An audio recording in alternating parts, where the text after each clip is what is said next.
제 인생에 가장 기뻤던 날 중에 하나는 고신대학에 합격했을 때였습니다. 저는 집안 형편이 영 좋지 못해서 고등학교를 1학년밖에 다니지를 못했어요. 2학년 개학을 하던 날 선생님 책상에 자퇴서를 써놓고 나온 발걸음이 다시 학교로 들어가기까지 길고 힘든 세월을 보냈습니다. 우여곡절 끝에 대학에 합격해서 입학하던 날 진짜 얼마나 기쁘고 감격했는지 모릅니다. 입학식이 진행되는 내내 맨 뒤에 엎드려가지고 펑펑 울면서 이게 웬 은혜냐며 하나님께 감사하고 감사했습니다.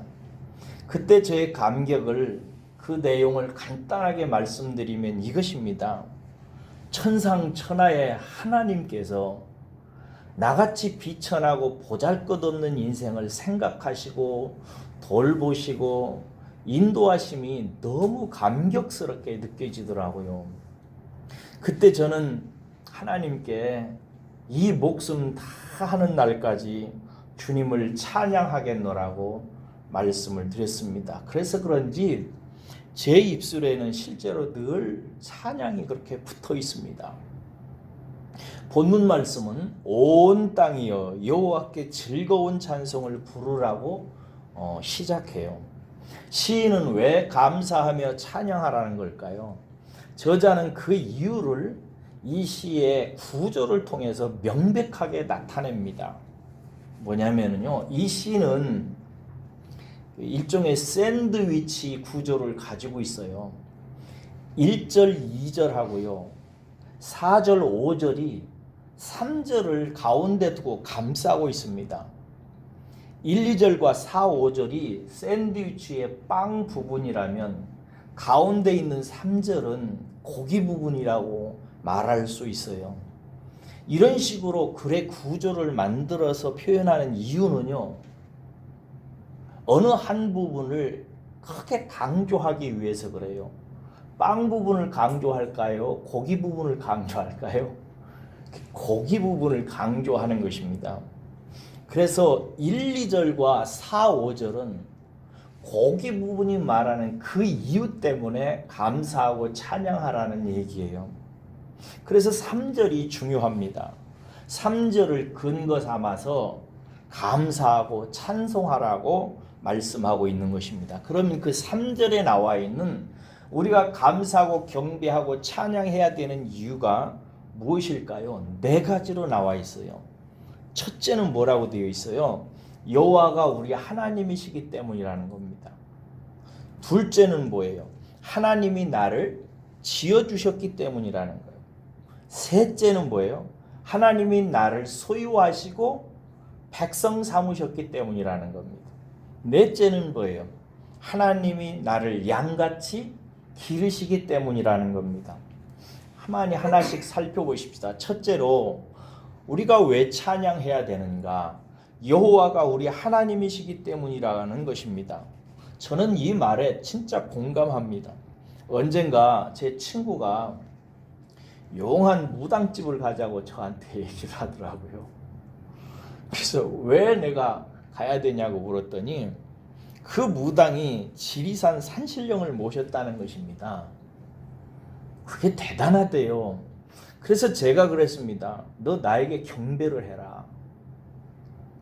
이상하다는 듯 빤히 쳐다보는 친구에게 제가 이렇게 말했습니다. 나는 창조주 하나님을 모셨다.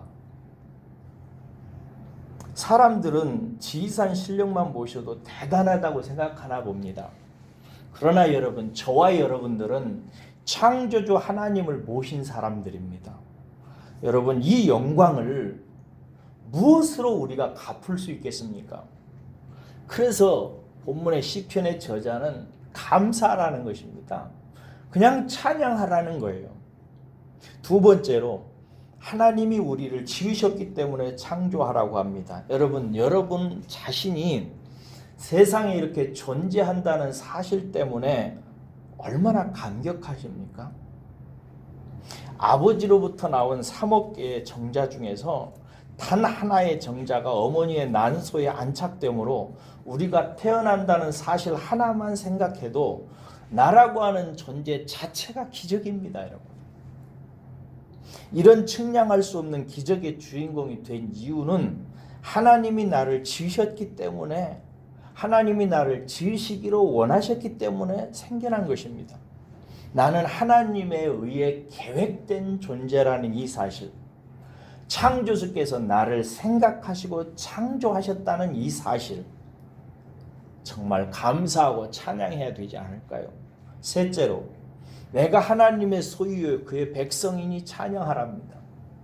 이 세상에 태어난 것만 해도 이해할 수 없는 신비요 기적인데, 그렇게 태어난 헤아릴 수 없는 사람 중에 하나님께서 나를 당신의 소유요 당신 것이라고 말씀하시고 당신의 나라의 백성이라고 이렇게 불러주는 사람은 예수님의 표현에 의하면 아주 극소수입니다.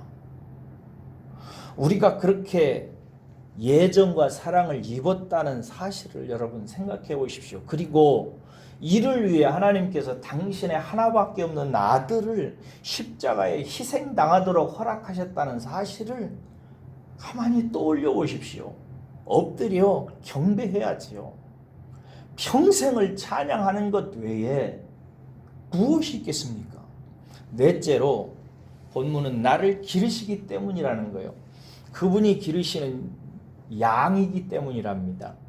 양은 여러분 눈이 근시입니다.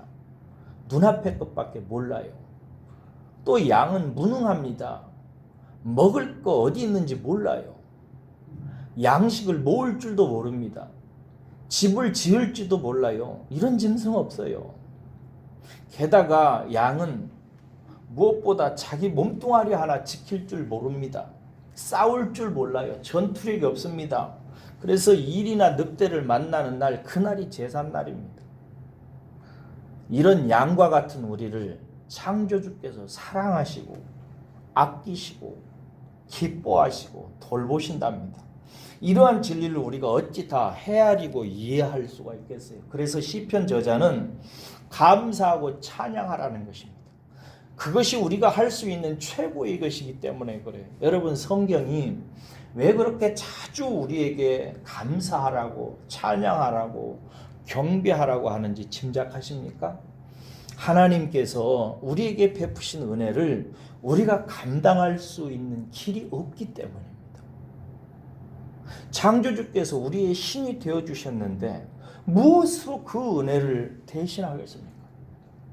그 하나님이 나를 생각하셔서 계획하시고 세상에 내놓으셨다는데 그 은혜를 어떻게 보답하겠습니까? 그 하나님께서 나를 선택하셔서 당신의 것이라고, 당신께 속한 자라고, 당신이 만드시는 그 놀라운 나라를 상속하려고 백성 삼으셨다는데 내가 무엇을 들여서 보답할 수 있을까요? 아무런 능력도 없고 보잘것없는 나를 사랑하시고 이뻐하시고 인도하신다는데 대체 무엇으로 그 은혜에 합당한 것을 들여서 대신할 수가 있겠습니까? 이 모든 은혜를 주시기 위해서 창조주께서 당신의 하나밖에 없는 아들을 십자가에 물과 피를 다 흘려 죽기까지 희생하셔서 우리를 그렇게 사랑하시고 이뻐하시고 돌보시고 지키시고 좋은 것을 주시려고 하신다는데 우리가 이 은혜를 어떻게 감당할 수 있을까요? 때때로 우리들은 우리가 당하는 일 때문에 감당할 수 없다고 말합니다. 그러나 하나님께서는 그런 것 존재하지 않는다고 말씀하세요. 우리가 감당할 수 없는 시험은 없다고 얘기하십니다. 그리고 그런 시험이 만약에 생기면 하나님께서 다 피할 길을 내셔서 능히 감당하게 하신다고 말씀하셨습니다. 우리가 감당할 수 없는 유일한 것 딱 하나가 있습니다. 그게 뭐냐면 우리를 위해서 부어주시는 하나님의 은혜입니다. 이 하나님의 은혜는 우리가 도무지 감당할 수가 없어서 그저 기뻐하고 그저 감사하고 그저 찬송하고 그 발 앞에 엎드려서 경배할 뿐입니다. 너무나 크신 은혜라서, 너무나 값진 은혜라서, 너무나 깊은 은혜라서 너무나 높은 은혜라고 그래서 그 은혜가 너무 아름답고 그 은혜가 너무 숭고하고 값져서 도무지 우리가 우리의 가슴 안에 그 은혜를 다 담아낼 수 없어서 감당할 수 없어서 그저 기뻐하고 그저 감사하고 그저 평생 찬양하는 것입니다. 우리는 나중에 우리에게 이렇게 은혜를 베푸신 하나님께서 만드신 온전한 하나님 나라에 가서도 우리는 영원토록 찬송할 것 외에는 없다고 계시록은 우리에게 기록하고 있습니다. 오늘 또 사랑하는 여러분, 우리가 조금 묵상하면 이 시편 저자가 얘기하는 대로 찬송할 것밖에 없어요. 그저 경배할 것밖에 없습니다. 이 은혜를 이 작은 가슴에 담아낼 수가 없어요. 해석할 수가 없고 이해할 수가 없어요. 도무지 이 가슴에 다 담아낼 수 없는 사랑을 당신의 아들 예수 그리스도 안에서 퍼부어 주셨기 때문에 우리는 더 이상 아무것도 할 수가 없어서 그저 찬송하고 그냥 기뻐하고 즐거워하고 하나님께 영광 돌리는 것뿐입니다.